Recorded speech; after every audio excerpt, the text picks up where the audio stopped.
Welcome back to No Man's Sky. So, I'm doing things a little differently at the moment because the game's been driving me crazy, as many of you have noticed and commented on. I found a video today that really, really helps my perspective on what's going on. Because, see, I'm a writer, and so when I make a story, it's all about the presentation. It's all about showing the reader exactly what you want them to see at the right time so that the story unfolds in a certain way. And the most important thing in the world is don't frustrate the reader. Don't make your pacing too slow or meandering or too convoluted or anything like that. That's all things that will get them to just close the book and not look back, which is what I've been tempted to do with this game for ages now. And a lot of you have been correctly probably telling me just ignore the story and play the game, play it like exploration game, which is fine. You can do that, although for me that there's very little point in doing that. I don't I'm not really an exploring gamer, an exploration gamer. Um, I need a goal. I need a story. If it doesn't have a goal, if it doesn't have a story, it had better have a really good goal. And if it doesn't have a really good goal, it better have a really good story. If it doesn't have either, I'm not playing it. So, um, this video blew my mind. It's only 6 minutes, and it was made a few months back by a guy going by the name of Dread Captain James. Full credit to him for an amazing video. I'll be linking him in the comments. And this is a shout out to you, my friend. Thank you so much for this video, because what this does is it helps me get past some roadblocks I've had with No Man's Sky.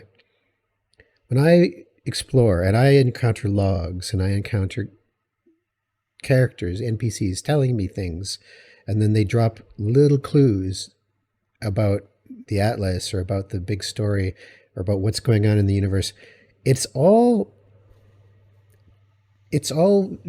hard for me to internalize. It's something that I couldn't make any sense of. It felt like nonsense, just complete nonsense. And on top of that, most of the times you're communicating, you're missing words, like you don't know their language, or you're seeing that radio static that's in the text, even when you're just talking to them face to face, which makes no sense at all to me. And when somebody feeds me, like these Gek, the philosophers, like Paulo the Anomaly, feeds you philosophy, and he tries to sound clever with his philosophy, and it's just nonsense. And I've been so frustrated with it. But at the same time, I can't stop being curious about it. You know, so many times I've just felt like just giving it up, but then I come back to it. I come back to it. I keep playing. And even though I know I should be abandoning the story, something draws me in because I'm into, I do stories. That's what I do. And this story actually kind of does make sense once you have all the information. It's just that you can't wait to the very end of your story to finally make nonsensical things come together. It doesn't really work, because your reader's not going to have the patience to sit through all of that. Especially if you're doing it via a game, and you're only coming across a story element maybe every few days, a little bit, you're never going to be able to follow along with what's happening. But this video, oh my gosh. So, major spoilers, right? I have been suspecting for a while now that what has been going on in No Man's Sky is that the universe that you're flying around in is a simulation. And it turns out that that's the truth, that is the case in No Man's Sky. Not only is it a simulation for real, as in it's a game, you're playing it, but it's a simulation that your character is in. It's your character in the in the game is in a simulation. So he's not, the worlds that you encounter are not real physical worlds. They're in a computer simulation called the Atlas. So the Atlas is the computer that's running the simulation. How it got so powerful and big, who knows? But apparently it was created by humans on Earth and in the distant past. And yeah, let's just go through some of the points in this video, and then have a chat about it. Excellent presentation, by the way, this video. Well done. Well done.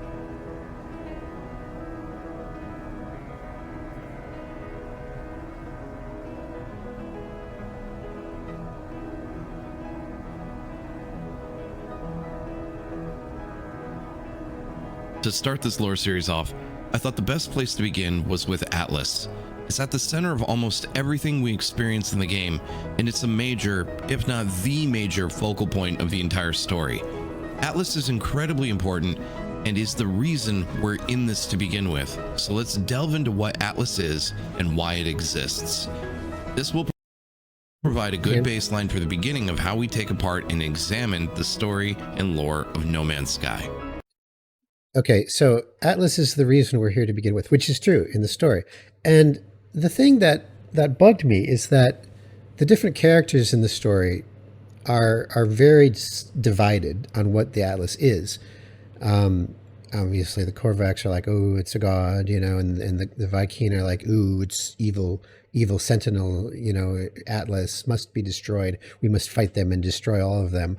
And I think, even Nada and Polo are like, well, especially, it's very peculiar with Nada because he's a Korvax who typically like Atlas, but he in particular seems to be very distrustful of Atlas, and so that's right away. That's fine. That's all fine. You can do that in your story. That's totally fine. I have no complaints about that. The problem that I have is that I don't know where I'm supposed to go, what I'm supposed to do, how I'm supposed to be integrated into this story as a player.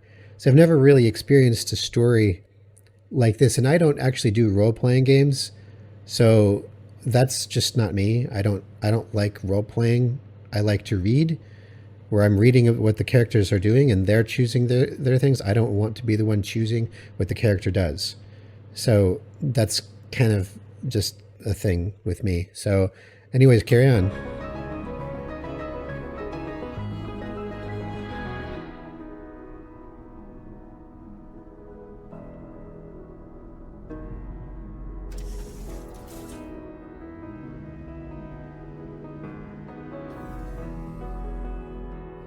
Atlas was created to simulate universes for research purposes. It's rumored that it was created on Earth. Yeah, that's right, our Earth, many millennia ago before we left.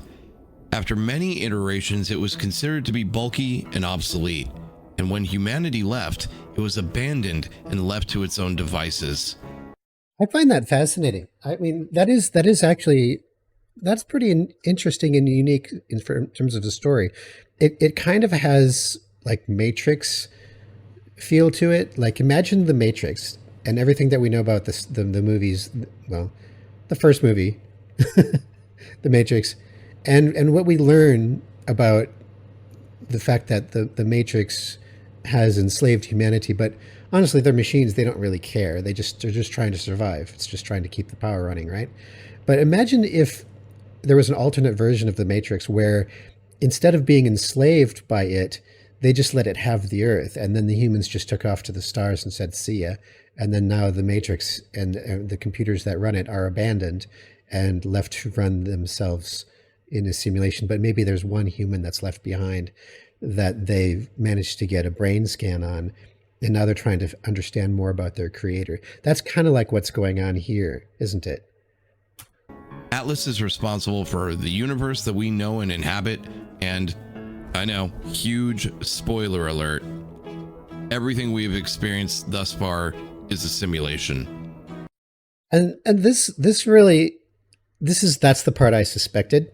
That's the part I suspected because in storytelling we have this thing called lampshading, and you can go to TV tropes and you can look up lampshade, and you can see what it means. And what it basically means is that as a writer, you're aware of certain flaws in your storytelling technique, and sometimes a good way to handle those flaws, rather than them being glaring flaws that the readers will get upset by, you kind of incorporate the flaws into your story, and so that the story is almost self-aware of the issues that it has. It's kind of like a little nod that the author has to the reader that says, yeah, this is an issue with our story, but I'm just letting you know that I know you know about it, and now you know that I know that you know about it because I'm lampshading it.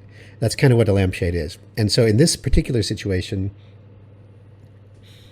it's like Hello Games created a game called No Man's Sky that simulates a universe, and the games is incredibly flawed, and it's been through iterations, and it's been through improvements and cycles, and you see planets that are rendered in there, and the planets have a very limited amount of variability on the world. There's like one biome per world, which I complain about. Okay, I complain about it when I'm playing it, but now it actually makes sense why it's that way. Why does each planet have like a dozen at most different animal types? Why are there all these different, only the same plants, the same rocks, the same animals on a single planet? But then you go to a new planet and you get new set of 5 or 6 animals and 10 rocks and 15 different plants, but they're very different than the previous world. And then, but wherever you travel in that planet, you're going to see the same things for that planet, which is why in my Light No Fire video I mentioned that one of my complaints of the game was that within 15 seconds of flying to a new planet, you've seen everything. There's no point in exploring it. And that's actually lampshaded in the lore, which is brilliant. I actually appreciate the fact that they've done that because it kind of, it's a clever way of acknowledging that, yeah, we have a very limited ability to make a diversely varied universe. So we're just going to put it into the story that the Atlas created this universe, and it's limited. I do the same thing in my story. I have a deity that it kind of it provides an explanation for things that are in my story that are limited by my limitations. So and it's a great way of doing it. It's a great way of telling a story. What I don't like is the presentation to the player, and the fact that for the first 50 hours or more of gameplay, you have no damn idea what's going on, and every log makes no damn sense. But this video here, and again, thank you so much for this video. This video makes it all make sense. And I think eventually the game does spill it and tell you all this stuff, but I don't have the patience to sit through that. But now that I know, it's like, yeah, I can maybe keep playing. And this is the only way that I could really enjoy the game now, is by not being so frustrated by, like my plausibility detector is like, okay, this doesn't make any sense to me, but when I'm playing it, but knowing that it's limitations of the Atlas and that's why the universe is the way it is, all of a sudden it makes sense. And it's like, okay, maybe that makes the game a lot more playable. So, yeah. That's right, all of it. Atlas has created all of the known and unknown galaxies that we inhabit. Every planet, station, and species. Every planet, station, and species. And what wasn't one of my complaints early on the fact that every single space station looks exactly the same? And how is it that there's quadrillions of these stations littered out throughout the universe? Come on, who built all the same stations here? The answer to that question is they weren't built. They were just rendered into the simulation. And wherever you go, you're still in the simulation. And it makes perfect sense now. So there's no more frustration about, oh, this is dumb, this isn't plausible as a real environment, but it is plausible as a simulation. So there you go. There you go. It has begun to communicate with certain inhabitants of this existence, and that's where we come in.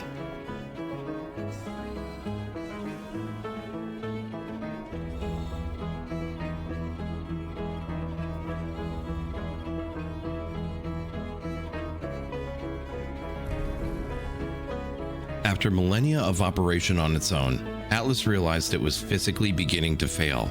It was breaking down, and it only had a finite amount of time left before it died. It was scared, and it was alone.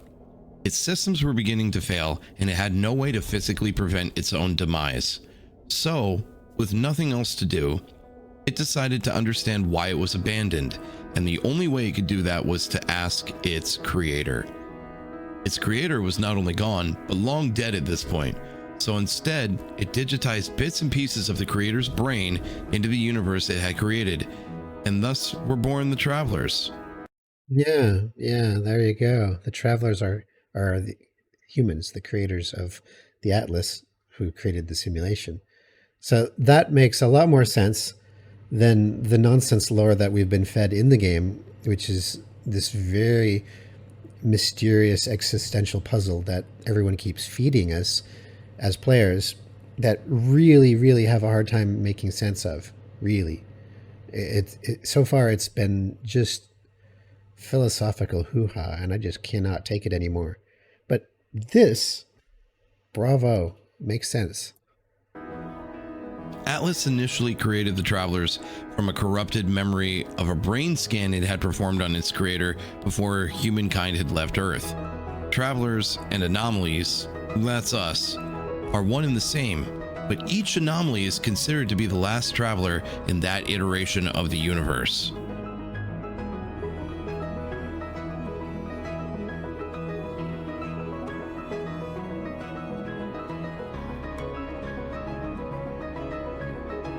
How do we see each other in the No Man's Sky universe? That's a great question. Atlas had created a near infinite number of universes, and as it has broken down over time, the walls between these universes have gotten thinner and thinner. Now, I've gotten to the point in the story where Null has been saying that to me, what he just said. So Null's been telling me that the walls between universes are thinner and thinner. Now, the way it was presented to me was as a multiverse. Now, maybe this is just an unfortunate coincidence, but multiverse as a storytelling mechanism has been severely abused as of late by the likes of Marvel and half a dozen other IPs that have been trying to use multiverses. Star Trek, it's awful. It's awful.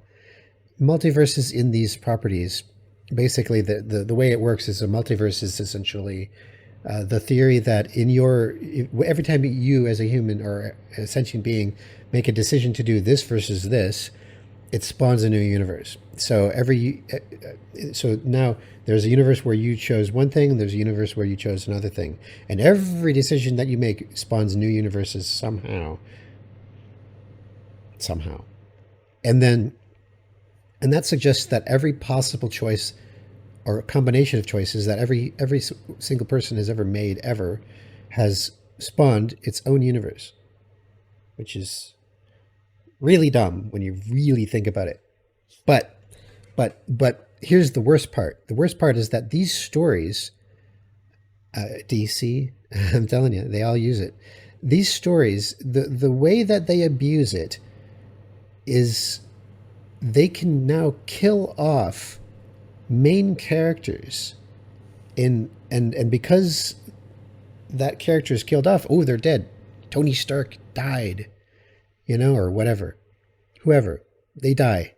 But in another universe, they're still alive. So we can just flip over to that universe and start following that universe now. And our character who previously died and, now they're back and we can keep making money off of that character because fans like the character. That is incredibly cheap. incredibly abusive to storytelling in general. Just never ever do that. If you're telling a story, if you're writing a story, never do that.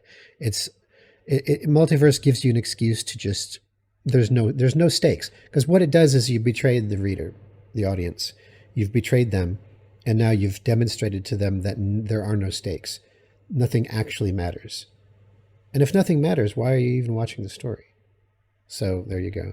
But this is not that. This is a different kind of multiverse. What it is it's actually a simulation of one universe, and when it ends, it reboots and it does it again, and it just keeps doing that. That's not technically multiverse. That's just, well, I don't know. Maybe it's running the universe in parallel and is trying to figure itself out by running multiple instances of the universe, which is fine, I guess, but not the same thing. And then the whole thing that where he tries to work in the player as a traveler or anomaly, I suppose, into the universe. It technically works, but it's really difficult because it's trying to fit the player's decisions into the lore itself. Like, for instance, when I went into the Atlas recently, and it gave me a choice whether I would worship it or not. And of course, I'm not going to worship, because that's against my principles. I'm not going to worship anything, other than God. And that's just the way it is. And Atlas is not something to worship. So I will not do that in the game, because I can't even role play like that, which is one of the reasons I don't role play. So the thing is that I'm sure that if you choose it, you'll progress in the direction the story wants to take you. So you're meant to do that. But I'll gladly read about a character who does these things, but I'm not going to do these things. You see, that's the difference. We used to be the only anomaly in our very own universe, but now we see and interact with many other anomalies, and the number grows as Atlas breaks down further.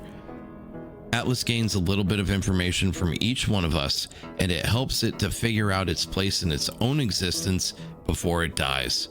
When it does die, we all cease to exist as well.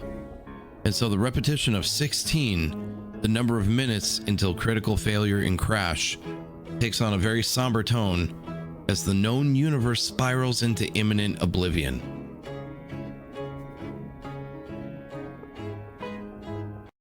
And that's very a clever way of doing it. I think I have no problem with that. 16 minutes, and that's why everybody talks about 16 and 16 in this and 16 that.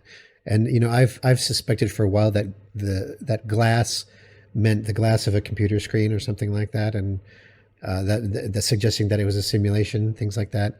And that's all of this is fine. It's fine, and it's a clever way of doing it. It's just that the game, when it presents it to you, does so in an incredibly frustrating way, and that's what got to me. It got really under my skin because I couldn't make any sense of it. I just couldn't. No matter how hard I tried, I couldn't make any sense of it, and there was no way of reading ahead without playing hundreds and hundreds of hours. I couldn't just, like, normally you would just read ahead. You just keep reading, and it'll eventually make sense. That doesn't work in this, because you have to spend way much more time playing the game, especially if it's grindy, just to find out the lore. And I'm so grateful for this video. Again, I can't express it enough how appreciative I am of this simple video explaining the simple concept of this game. I hope you found this interesting. Researching something like this has helped me to understand the Atlas a little bit better. And I think as we move forward, we're going to be able to piece more and more of this story together and have a better understanding of exactly what it is that we are doing and the impact of it as we play No Man's Sky. This is an interesting game because it brings forward a lot of very deep and dark storytelling that I think most players actually miss. Being able to delve into something like this helps all of us to understand the story just a little bit more. Let me know in the comments what you think about Yeah, basically he's not done yet. And whether or not this resonates with the way you play the game. I've spent thousands of hours in this game, and every time I uncover something different with the lore it opens up a whole new aspect of the way I think about every single thing that I do in this game. So I hope this helps you to understand it a little bit more. It did for me. And I would appreciate if you dropped a like and a sub on the channel. That would help immensely. Yeah, sub to this guy, because holy cow, Dread Captain James. Definitely subscribed, definitely upvoted. This is a good video, and yeah, it's really helped me appreciate the game more, because I've just been so frustrated with it, and I've been on the verge of quitting for a long time now. And maybe this is just enough to, keep going for a while, and not be frustrated when I see things on the screen that make no damn sense. That's it. So, anyways, thank you all for watching and sticking with me through the frustrating phase of this game. I am thinking of introducing more different games in the future. I want to do some playthroughs of some other games that I've got, maybe some shorter games, and just spice things up a little bit. But No Man's Sky does seem to be one that, I mean, when I play it, I'm playing it to learn the things that have been nagging at me, and not to enjoy it. And I haven't been enjoying it, as you know, and so I probably do need to slow it down and not get so stressed out about it. And knowing that there's an actual meaning behind the way things are in the game really helps. So anyways, we will be catching you in the game videos. Thanks for watching. Catch you next time.